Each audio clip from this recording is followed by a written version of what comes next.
Somewhere in southwestern Europe, 100,000 years ago, someone was grinding red rock into powder, not to paint a cave, but because they already knew exactly how. Before the famous painted caves, before any image of a horse or a hand on a wall, someone was already grinding red rock into powder on purpose.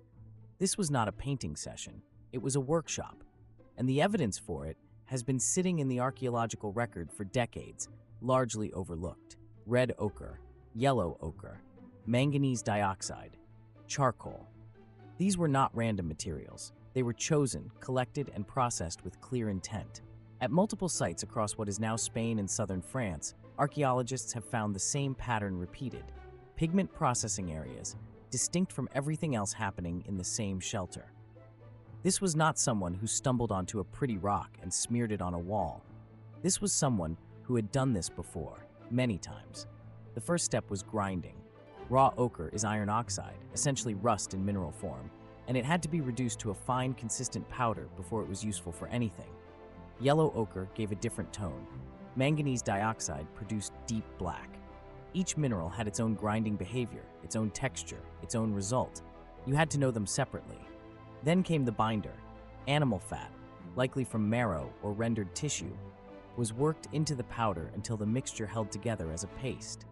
The fat determined how the pigment would flow, how it would stick, how long it would last. The finished mixture was stored. Abalone shells worked as shallow pallets. Hollow bones, sealed with clay or fat, served as tubes. These were not accidents of convenience, they were chosen for a reason. Shells hold pigment without reacting to it chemically. Bones are narrow enough to control how much comes out. Someone figured that out, and then they taught it to the next person. That is what separates a craft from a lucky accident.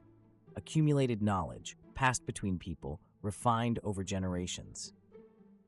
The pigment caches we find are not the beginning of this process. They are the middle of it. Here is something that should stop you for a moment. Some of the pigment caches found at these sites show clear signs of deliberate heat treatment. The minerals were placed near fire on purpose. Heating yellow ochre converts it to red hematite. The color deepens, the texture changes, the resulting pigment behaves differently under a finger or a brush of fur. This is chemistry, understood practically without a name for it. And here is the parallel that matters. These same people were already heat-treating flint to make it easier to nap into tools. The same fire, the same principle, applied to two completely different materials. This is not a person who discovered fire was hot. This is a person who understood that controlled heat changes the internal structure of a material and used that understanding deliberately in two separate crafts at once. Heat also changed consistency. Treated pigment ground more finely, mixed more evenly with fat, and adhered more reliably to surfaces. The person doing this was not guessing. They were calibrating. The question is not whether they understood what fire did to minerals. The evidence says they did. The question is what that knowledge was for and who was allowed to have it. When archaeologists map where pigment processing debris actually sits within these shelters, a pattern emerges. The grinding stones and ochre residue cluster in specific corners, away from the butchering areas, away from the tool-napping floors. That separation is not random. In a small shelter where space is precious, you do not accidentally keep activities apart. You keep them apart because they require different conditions, different tools, or different people. The most straightforward reading is specialization. Not everyone in the group was making pigment. One person, or a small number, handled it. The way one person handled the best flint or the best cuts of meat. There is a harder question underneath that. Was pigment making restricted? Were there people who were not allowed near the workspace? We cannot know for certain, but the spatial clustering suggests the activity was bounded, not open to everyone. In small groups where everyone can see everyone, what you do and where you sit carries social weight. The pigment worker was visible. Their role was legible to the whole group. That visibility was probably part of the point, and the same hands that ground the ochre appear to have worn it. Body decoration with red pigment is documented at sites across this region. The maker and the wearer may often have been the same person. Now put it together. The same person who ground the ochre, heated it to change its color, stored it in a shell, and wore it on their skin. That same person is standing in front of a cave wall. The pigment going onto that wall came from the same batch as the pigment on their skin. The same process, the same material, the same hands. Personal adornment and communal imagery were not separate activities. They were the same activity at different scales.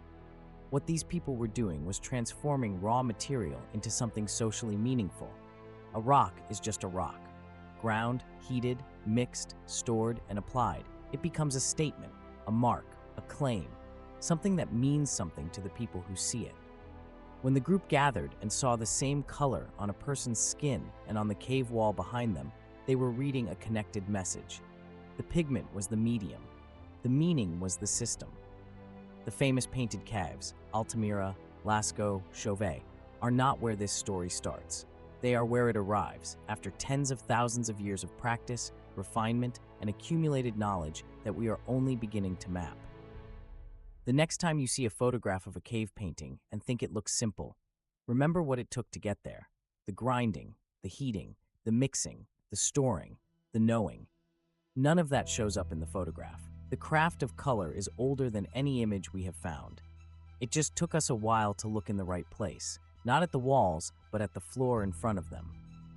If this changed how you think about ancient humans, subscribe.